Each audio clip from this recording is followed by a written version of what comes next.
Hey, you guys, it's David at Bali and Beyond. I'm here with my buddy Patrick Arnell. Patrick from Sheepcreek Yoga Collective. Sheepcreek Yoga Collective. Wow, like 240 acres. Yeah, so we have two gatherings a year, David, in which our community gets together and just celebrates one another and just gets immersed in nature, meditation, yoga, amazing food. It's like three days, 5 days. Yeah, it's 2.5 days. We come on Friday afternoon and basically leave on Sunday. So I can come on Wednesday and leave on Wednesday? You can. You can. And we've really grown. Like, we have a couple hundred people coming now, and we started 4 years ago with 12. And we started in my kitchen, basically. Out there? Yeah, out there, making like some amazing vegetarian Indian food and practicing yoga in the living room. So west of Pritis or west of Millerville or? West of Turner Valley. West of TV? Those two little towns, Turner Valley and Black Diamond, were 6 miles west on the south side of the Sheep River. Nice. Are you close to the river? Right on the river. And I was in India. I've been there a few times. A couple years ago, brought back a little vial or a little jar of some Ganges River water. And at one of Sheepcreek's gatherings, Tanis Fishman, actually a common friend of ours, we had a river blessing. And we blessed the Sheep River. So it's become our holy water, essentially, the Sheep River. And we're really connected to the 5 elements there. Really strong presence in the land. It used to be native Aboriginal territory where the buffalo used to run. The air is pristine. We're west of the city. There's no pollution. The air is clean. There's no light pollution. You can't see a single neighbor or yard light from the property.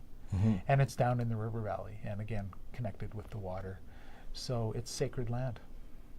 Should be what, like 30 kilometers to Kananaskis? Yes. Just about west of there? 30 kilometers, just the Sheep River's headwaters are about 30 kilometers west. Nice. I And love it's that country. Yeah. As you can tell from our conversations, I know it. I know that land Yeah, out you there. do. Yeah. It's well, I ride my Harley, Yeah. Longview and over the hill. Yeah. But I think we talked before, and I was telling you that I drove years ago for Ginger McNiven. Out of Pritis. Yeah. We had an old international cab over, and we put a dump truck on it in the summertime, or a fifth wheel on it when we were hauling trails anyway. Yeah. I was a kid. But Yeah. I loved that country. It was like, holy shit, it's so beautiful. Yeah. It's loved and respected by a lot of people. It's protected by the large ranchers. There's large ranches there that are 5,000, 7,000 acres. And they have really fought hard to keep resource development out of the area. There's some pipelines that run under the ground, which are totally fine. They're safe and everything. But in terms of surface exploration, they've managed to keep it out. And so that also keeps the roads out, little gravel roads that are running all over the place. Yeah. So it's actually, I put that drive like from Turner Valley, Black Diamond down to the Crow's Nest Pass, up in the same league as sort of the Jasper-Banff Highway. Like, it's just That's a beautiful. different set of scenery, and it's like amazing. Sometimes when the wind's coming off the mountains, And and I've ridden that road 22X on a motorcycle, and you're just laying over. Well, it'll blow you over. if Careful. if you're not laying into it. Yeah. Crazy. You Yeah. ride. Yeah, I've owned a Harley for a short period in my life, just actually only a year, and then grew up riding little dirt bikes. My brother had one, and we used to race together and all this kind of crazy stuff. You grew up in Calgary and Edmonton? Yeah, I was born in Calgary, and then when I was 10 years old, my family, my father and mother, transferred to Edmonton, and so I went to high school in Edmonton, and completed high school in Edmonton, then back down to the University of Calgary, and graduated from there. And What did you study? I took a business degree at University of Calgary. And then I've been an entrepreneur my entire life, but I had some amazing training, and I remember this so well. When I graduated, I had 3 or 4 job offers, and for some reason I had the clarity or the intelligence to choose the job that I thought would do me best in the long run rather than the one that paid the most, even though I was deathly broke. And that was actually with a commercial bank. And I started with a bank lending money to companies, not to individuals, not an administrative role behind the desk or something, writing credit applications. And it taught me a lot, because then I've owned my own business for 20 years, and I can essentially write my own credit applications to the bank. I know what they're looking for, and I know what a strong balance sheet means and all those things. Can you help me? Totally. When we're done this, David, we'll sit down and write a credit app for you. We make up a story? Yeah. Good storytelling is important. They want a story. Yeah, Yep. they want a story. Yeah, and then I bought my first business. I didn't have a lot of money. I owned a house at the time. I increased the mortgage on my house by $100,000, and I bought a $2 million business. I Nice. borrowed $1.9 million when I was 31 years old. And that was a big nut to chew, and I just worked my ass off for 12 years and repaid that loan, and brought some other managers in as shareholders of the business, and then we grew the business, and we sold that business quite a while ago, 1998. Yep. And then I founded another business with some other engineering friends of mine, and we sold that business in 2014. And right now we're in the process of starting up a couple more with a couple of my friends. And so I've just basically been working for myself most of my life. 2014 would have been a good year to sell. Yeah, it was a good year, actually. It was. I remember it well. I actually have a story about that. Yeah. So the transaction was supposed to close in June of 2014. I was responsible for negotiating this deal. Yeah. It didn't close in June. It didn't close in July. It didn't close in August. And I had told my partners before this whole thing started, in October, I'm going to India, and I'm going to travel around and do a 10-day Vipassana meditation. So it didn't close in September. It didn't close in October. And I said, adios, guys, I'm out of here. This thing's not going to close. You guys deal with it. So I went into my Vipassana not knowing whether my business had sold or not. I got out of the Vipassana, and of course you're in no mood for figuring out how to make a long distance international call on your phone. Let alone to talk to anybody. Yeah, or anything. let alone to talk to anybody. But I did, the next day or something. And it just happened to be that I called back to Calgary, and it was midnight here. My controller had just gotten home from closing the deal. Nice. And it was the best news possible. I wasn't even involved with it because I was meditating for 10 straight days in my Vipassana. Yes. It was a wonderful outcome. And, maybe it had something to do with the fact that I was removed from the situation. I have no idea. But it closed. Nice. Yeah. Yeah. That was 2014. Like oil-related businesses, or? The very first one that I bought was a specialty packaging business for extended life for produce. So if you have high value produce, like let's say kiwis, for example, I'm not talking about lettuce or carrots or some lower value ones that are packaged in places like New Zealand and shipped to California. We made that packaging.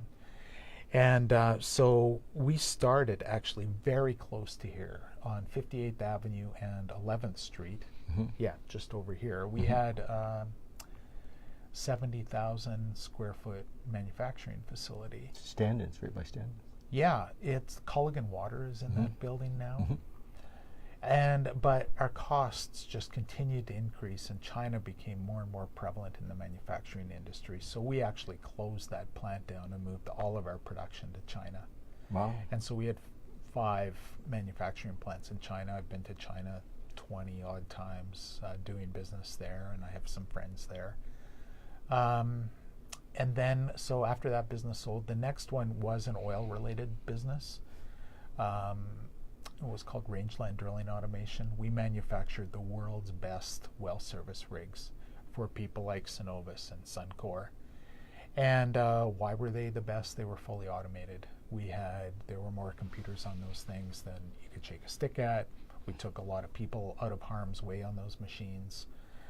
We cut their injury rate and their accident rates down to nothing. And so that company continues to do very well even in this depressed market. Nice.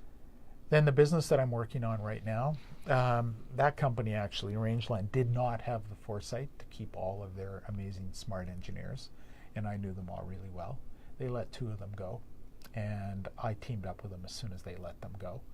And so the 3 of us formed a company called Fulcrum UAV, and we manufacture unmanned mini helicopters. And they're not these little noisy, whiny little drones that you see all over the place, but they're like wingspans longer than our arms and can lift 100 kilograms. And so we designed them from basically the back of an envelope.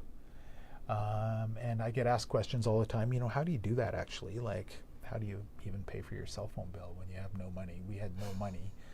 And so you just find a way. And none of us have drawn a wage, including my 2 younger engineering partners, and it's part of their sort of sweat equity to get the business started. They haven't drawn a wage for 2 years. We just financed that business a couple weeks ago, and we raised working capital. So it's going into the business. We'll all now be drawing a wage. But we just designed these unbelievable machines on a shoestring that are world-class. Nice. And we have 2 world-class customers that want what we're developing. So like an Amazon can deliver.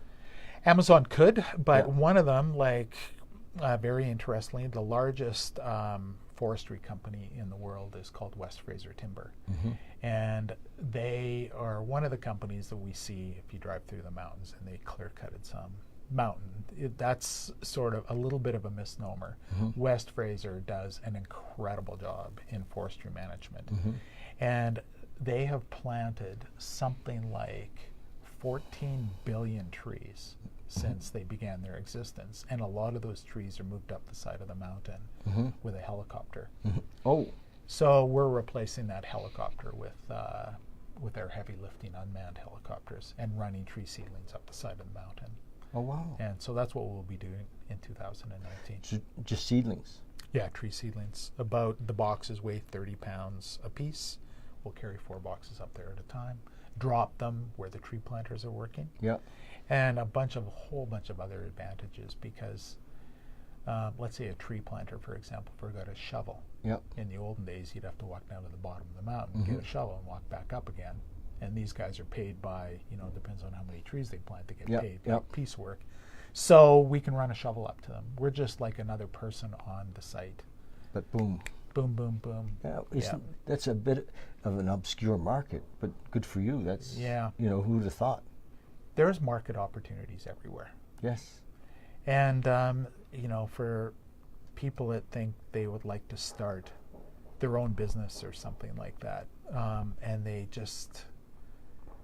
there's no rush to jump at the first opportunity that you see. There'll be another one next week.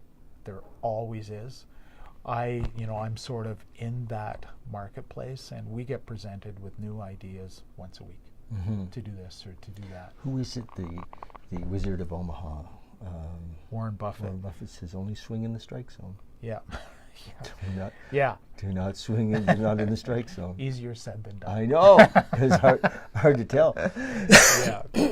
With I'm in the middle of putting something, bringing something to market. Yeah. And in a market that I think is amazing, and there's a lot of tinkering, not just with the product. I think the product is amazing, although we're going to change it a bit. Yeah. But there's a lot of tinkering with how to get it to the market. Totally, there is. Yeah, it's like a never-ending. I eat it, sleep it, walk it, talk it, dream it. How it goes. Yeah. And what's neat is that people are just walking in the door and buying them. So to me, that speaks of that they have value, and it's not just me that thinks they're great. Actually, I think one of the greatest tools, business tools that exist, is the simple Excel spreadsheet. Like most of us can use an Excel spreadsheet. You've had some experience with it one way or another, and you just set up the simplest model, and here's the product.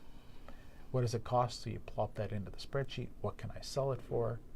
And then you can put some other expenses underneath there as to what my rent is and my shipping costs and other overhead costs. And how many of these do I have to sell at what price to turn it into a viable business? And so I've mentored quite a few younger people around. And we always start with either a whiteboard, and we just like free-flowing ideas up on the whiteboard, and follow it up with a little Excel spreadsheet model. And in a couple hours, you can really enlighten someone as to the prospects or the potential viability of their idea. We should do that. Yeah. I'd appreciate that. Yeah. Yeah. Anytime. I might be a David, little blinded by the vision. It would be nice to just, like, I have all the numbers. I mean, but I could just see there's lots of room there. Yeah. And it's always nice to talk to someone else, like me talking to you, just coming from a different perspective and different skill set and different ideas, melded with your amazing ideas, and there's an answer in there. Yeah. I'm sure. Yeah. I'm sure. We'll sure find there is. it. We'll find it. We'll find it. So I see the other day Earl, who's with us, actually, Earl's with us in the room. Yeah. And Hello. Hi, Earl. Hi, Earl. Earl went to one of your events the other night. He said it was fabulous. You know. Yeah. So it was actually came out. I referred to that Vipassana meditation in India 4 years ago. I went with 3 other people, and we sort of we had all taken yoga teacher training together, and then while we were training. Actually, before we went to India, we were going out to my house and just practicing some yoga in the living room, and making healthy food and a little meditation and some nature walks outside. And the first time we did it, about 12 people came.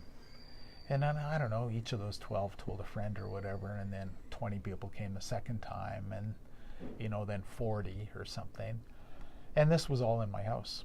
And, 40 people in almost anybody's houses sleeping over for the weekend is kind of a lot of people. So we were sounds like a lot of fun, actually. Yeah, it was a lot of fun too, all over the the living room and so forth.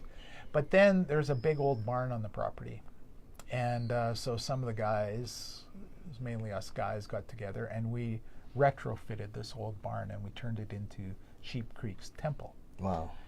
And then we continued on, so we have 40 people to 80 people to 120 people, and now about 200 people come. And there are 2 gatherings, summer solstice, so around June 20th, and fall equinox around September 20th, in which our community just comes together to celebrate life, to spend quality time with one another, and just connect back to nature. And those are sort of our fun times. Yep. And then in the winter months, so starting in October, we host or organize a number of karma classes and other events in the city that are by donation, and we raise money for charity. So we've raised, in 2017, we raised just over $10,000. In 2018, we raised $14,000. And it was from small donations from people coming to classes and things that we offer. And what we're trying to do is unite the yoga community in Calgary. Yoga studio owners are amazing. I'm friends with many of them. They do run a business, and they have some natural competitive tensions that exist there.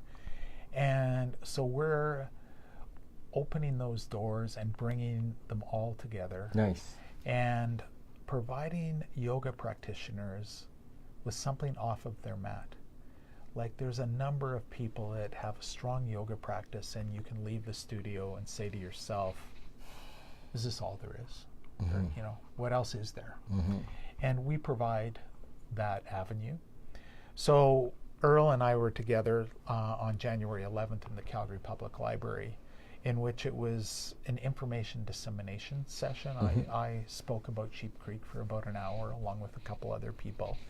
And then we had an amazing pranayama breathing session led by Carol Hutchinson, which was amazing. And then we sort of it was a little bit like an annual meeting, and we talked about what's up in 2019. Yeah. So Kareen, we talked about. Yes. Here's this yoga teacher, but has a so much more. Yeah. You know, with her meditation and she comes to your events. Yes. Yes. We've been very fortunate. We've had over 100 yoga and meditation teachers in the city have volunteered their time to Sheepcreek by, like Carol did on January 11th, like Corinne has done, like Tanis has done. I think you've also spoken to Alice Hong. Alice Hong has. Trevor has also spoken, or also come out and performed a meditation for us. Plus probably a number of other people that you know. And very, very, very proud of this. Sheepcreek only has 3 expenses. We have TD bank fees. We have, you know, those little square reader things that you hook into the side of your phone. We have some expenses there, and we have Eventbrite fees. So they're just fee related for some services that we purchase. We've never paid for any space in a studio. We've never bought any food. We've never paid a teacher or a musician or anyone that has come and performed for us. All of these people, from the graciousness of their beautiful hearts, have donated their time and effort to Sheepcreek, which allows us to take almost 100% of the donations minus these 3 fees I just mentioned and give it back to charity. So we have a karma committee, and it consists of 3 people that decide which charities we're going to support. Where the money's going to go. Yeah. And they're just 3 people in our community, and we just put the word out, hey, is anybody interested in sitting on our karma committee? A number of hands went up, and they formed a little committee, and we have some sort of giving guidelines.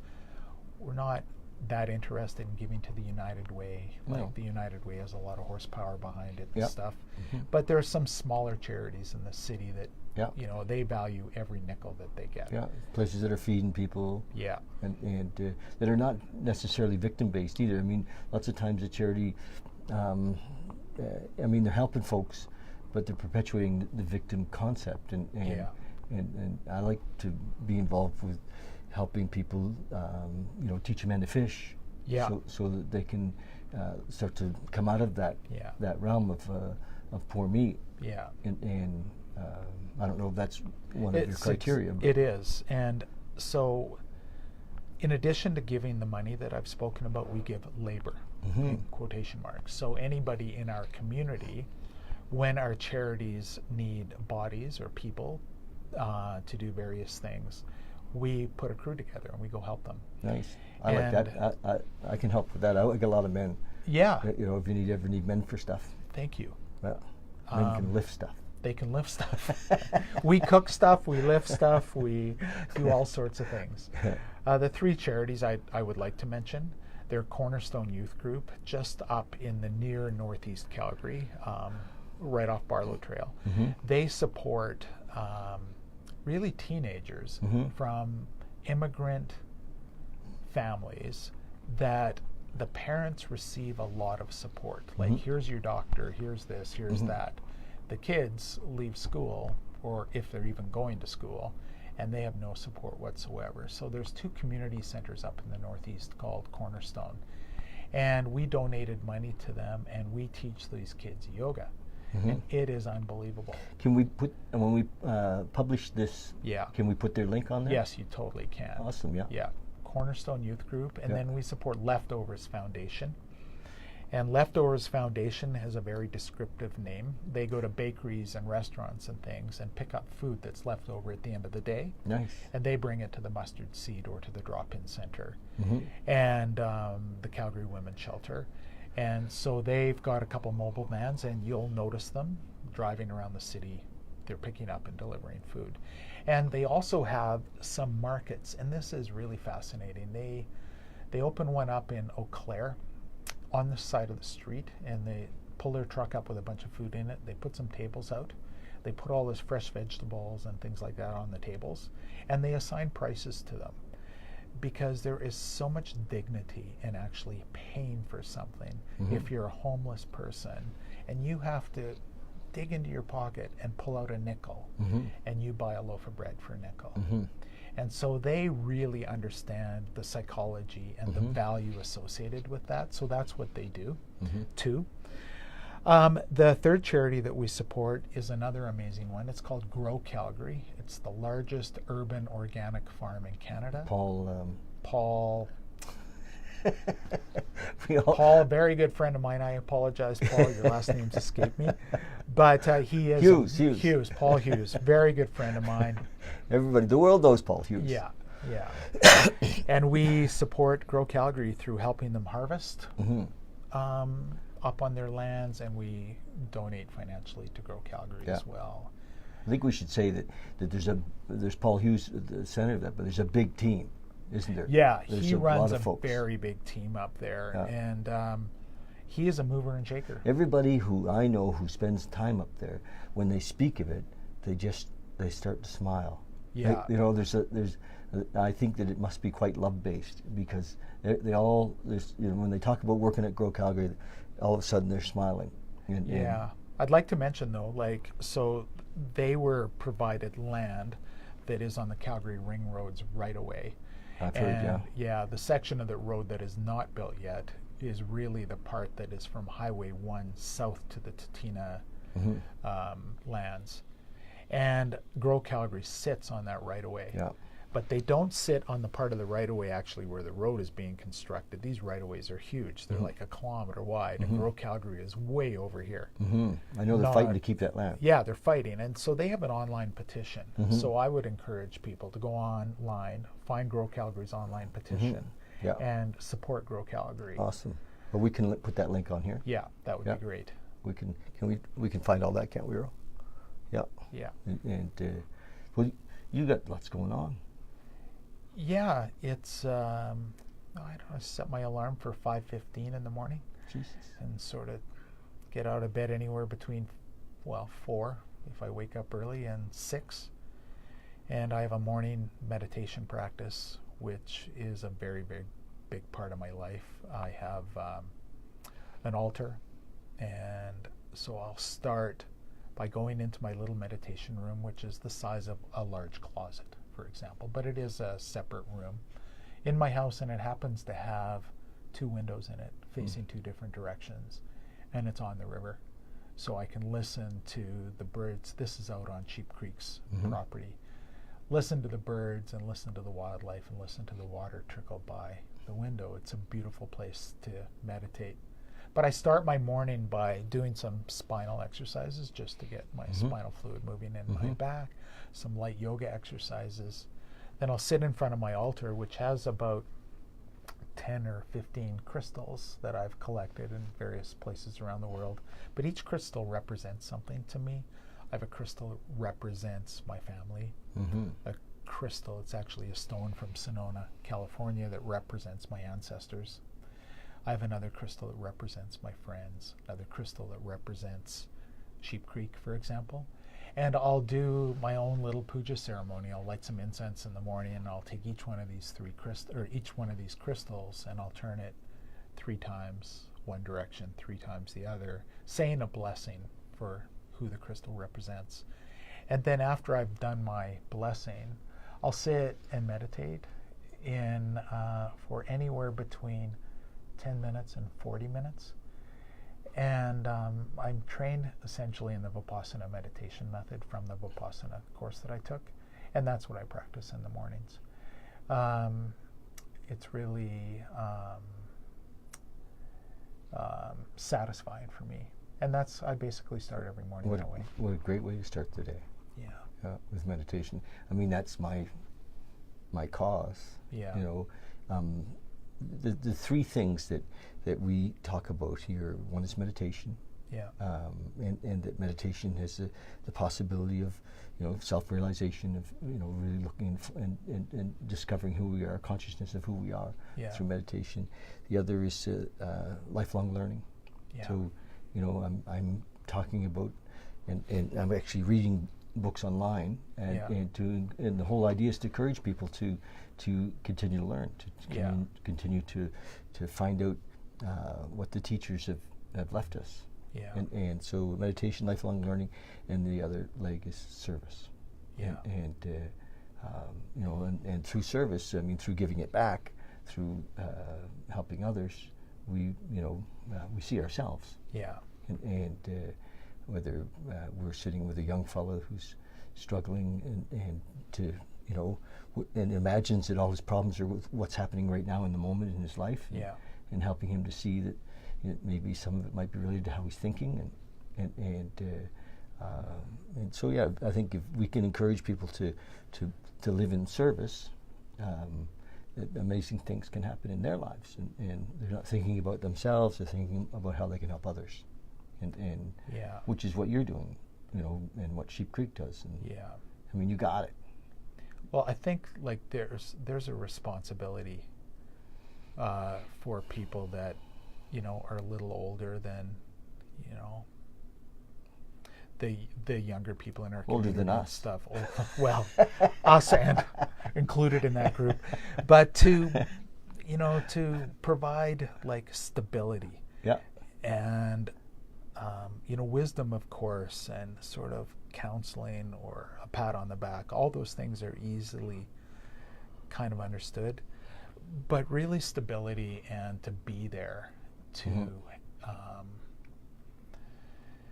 just provide safety, really. Like if people feel safe, including ourselves, it's amazing. And there's so many people in the world that are in unsafe situations, and I'm not talking about deepest, darkest Africa. I'm talking about here in our own community. Yeah, sure. And so my efforts have been on the charity front is to help people in our own local community and to support younger people through mentorship roles in our local community. Our community hasn't done very well for the last 3 years economically, and it's put a tremendous amount of stress on a lot of people. I've heard. A lot of people, like from financial stress to to marriage stress. breakdowns to everything. Because that just ripples out. Yeah. And yet so much opportunity. Yeah. Because so much opportunity to discover where our true power is, where our true essence is, and that it's not from what we have so much as who we are and who we are inside, and to touch that spot, that still small spot. I think Corrine was here yesterday, and she was, talking again about, waking up. Yeah. And that's we call our Project Awakening. Oh, beautiful. And beautiful. Yes, this is what this is. This is Project Awakening. You and Sam Harris. Does Sam call it? His is called Waking Up. Waking Up, yeah. Yeah. Didn't we put Sam's book on our, so we just did our book list. Yeah. And we're helping people to just click the button. They can get the book from Amazon and have to look, what should I read? Sam Harris is on our book list. Oh, well, can I mention something about books? So, like at Sheepcreek, we have a lot of ideas that come forward.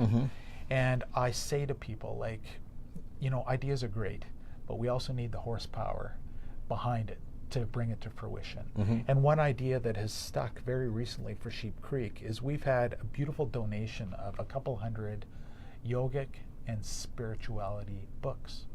One from a yoga studio and one from a private individual that is moving from the city. And Sheepcreek is creating its own library. Nice. And this library will eventually have all the books categorized, and they'll be online, and with no expectation of ever receiving the book back. We're going to call it the library. Somebody can borrow a book. There's no charge to borrow a book. You take the book home. You read it. Get some value from it. Maybe you give it to your friend, and Sheepcreek never receives it back. So if I'm ever thinning out my library, I could give them to Sheepcreek? Totally. Nice. Yeah. With Audible now, it's so what I do with Audible is if I like the book, I go buy it. Yeah. I go buy the hard copy. Yeah. And because I think there's an energy in the book itself. Yeah, there is. Yes, I know. I've bought in so many books I've never read, but the fact they're in the room with me gives me joy. Well, Hawkins talks about, the Bhagavad Gita, for instance, it's vibrating at like 900 and change, and so you can sleep with the Bhagavad Gita. I carry it in my backpack everywhere I go, and I've read so little of it. I might have read maybe 30 pages in the entire book. So Stephen Mitchell's translation is on Audible. Okay. So you can just have him playing in the background. It's amazing. Yeah, podcasts and things like Audible have changed my commuting life because I spend a lot of time in my car because of living where I live and driving to Calgary almost every day. So I listen to podcasts 90% of the time. And I haven't really plugged into Audible yet, but giving it another I'm listening to David Goggins, a book he wrote. He was a Navy SEAL. And amazing, tough guy. And listen to him right now. It's called Can't Hurt Me, and it's, in essence, I see it as a spiritual book, and because he really had to dig deep to create his life, and so it's inspirational. I love books. The other part of the thing that we're doing, and because it really speaks to me, and you just mentioned it, is my goal, my part of my purpose is to encourage men mostly, because that's to get back in the game. Men in their 60s, men in their 70s, who have a wealth of knowledge and experience to, after retirement, so what's next? And because many of us are going to, at our age, are going to live well into our 90s, and we're going to be active. So, like this deal I just started, here I am in my early 60s, and hell with it. That's, Yeah, congratulations on that, David. You do amazing work in our community. We don't run into you and your efforts often, but we do on occasion, and you have been an acquaintance of mine, a friend of mine I've known you for maybe 8 years or something like that, from visits into the store and things. So I'm very aware of what you do in the community, and impressed with it. And, but part of my goal is to inspire men our age. At my age, because you're so much younger than I am. Not a lot. Not a lot. But to help them get going, and there's lots to there's so much even in the volunteer side to be done, and I meet a lot of men. I went and had dinner with a friend of mine last night, and he's 60 and he's lonely. He's just and just really and he's boarding somewhere in a lady's house, and she's a beautiful older woman who is but he's lonely, and I think we don't have to be. We can get out into the community and find somewhere to dig in. And I told him, I said, it didn't matter if he goes out and cleans the streets in front of the house every day. Something will come of that. He'll connect, and it'll move into the next thing and the next thing. And anyway, that's my shtick on helping middle-aged fellas and women too. But I don't know so much about that end of it as I do with middle-aged men. It's so necessary. I had a life-changing experience really about a couple months ago. I spent 6 solid days in the hospital with a dying elderly person. And I got the call, and the ambulance was at her house, and I accompanied the ambulance to the South Calgary Hospital, and I didn't leave until she died 6 days later. I slept in her room, and she was essentially an invalid she was 94 years old for the last part of her life. So I was doing things that I was always very afraid of or shied away from. Like, elderly people cannot do most things for themselves, including the very basic things like going to the bathroom. So assisting someone to that degree who could not feed herself, could not go to the bathroom, could not roll over or move. So I'm moving her, adjusting her for bed sores, rubbing lotion on her feet and on her hands, talking to her constantly, playing her favorite music for her out of my iPhone right by her ear. And then I was there when she passed away. And I'd never been that close to human death before. I shied away. Life. Yeah. I put in a few dogs down in my life and a few things like that. And very tragic and very, very sad. Nothing like this. And so now, when there's an elderly person in that circumstance, I'm moving towards them, not moving away from them. Sweet. Well, that's a spot where a lot of, say, the men that I'm just talking about in their 60s and 70s could be of support more if the doors were open more to help that happen. Oh gosh, it looks like more work. Well, she was in the long-term care or some section of the New Calgary Hospital. I wasn't sure. They hadn't named it yet. Yes. But it was full of a number of other elderly people. And what made me think of it was when you brought up the word loneliness. Yes. There were a number of people in there that didn't have a single visitor for the entire 6 days I was there. And so, of course, I'm walking down the hallway. Hey, good morning. How's it going in there? This kind of stuff. And they were just inviting me in. They wanted somebody to talk to. That loneliness is a very strong energy. Mm-hmm. Yeah. So I can sympathize with your friend. Yeah, it's interesting, and I think we're going to spend more time together. He kind of disappeared for the last 10 years in my life, and he just called the other day out of the blue and said, "You want to come for dinner?" And Sweet. I said, "Yeah, you bet." Nice. Coming. And he had his struggles, but there he is. So, wow, thank you. Yeah, you're welcome, David. Thank you for having me. Yeah, it's been beautiful having you here, and I love that we're able to use this venue because there's so many people in Calgary doing so many great things. And so we're getting to kind of use this venue to share with people that what's going on in the city. And I'm going to hit you up in a few minutes for any other people that you think might enjoy coming to share. What's where they're serving, where they're making a difference in their lives, and because it's nice to put it out and have a. So I'm really tickled. Thanks, you guys, for watching. Thank you. And love it if you maybe subscribe to us on YouTube and share this if you like. And if you have any questions for Patrick about Sheepcreek, or we're going to put the links on here. You can get in touch with him directly, and because there's just lots of cool stuff going on, and he's plugged in.